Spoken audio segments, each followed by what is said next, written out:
you really have a front seat to how consumer preferences are changing. In your perspective, what are the drivers that are pushing these shifts? Number one, and we don't talk about it enough as an industry, is GLP-1 drugs. I think that is the most significant part of what's happening to the alcohol world today. I've shared this before. I'm on them. I have personal experience with them. I think they're amazing. It's not a plug for them, but I think they've been amazing.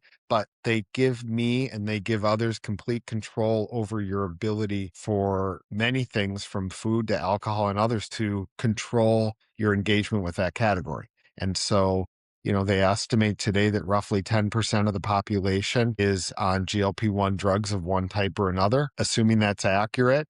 And if you're drinking half as much as you were drinking before, that would suggest about a 5% decline in the alcohol category. And that's probably nationwide not far off from what we're seeing. So I personally think that the diet drugs are having more impact overall on business than any other area.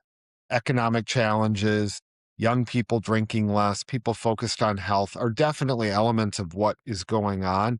But I do believe that the biggest shift that we're seeing is from these diet drugs. And for those of us that pay attention, the cost of those drugs are about to go down significantly, which in one sense is good. But, if you take something that today costs somebody without insurance $500-600 to buy, and all of a sudden it's a couple $100, we're probably going to see significant growth in the number of people that are on these drugs. And so I don't think these declines are going away anytime soon in the alcohol category. Yeah, you're right. That does not get enough play out there. Usually, when I'm talking to people, they're putting it in like the fifth or sixth ranking. But I think just a lot of people at this point just don't have that much experience. I think it's a combination. You have to pay a lot of attention to what's going on nationwide. You have to really watch that type of stuff. And I think my personal experience helps me understand it better and also the impact on our business.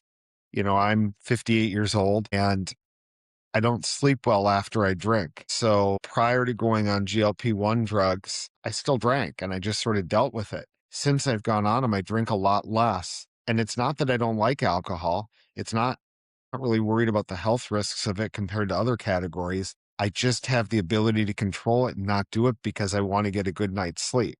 And it's different for everybody, but that's my experience. But I think it helps emphasize the impact of these drugs.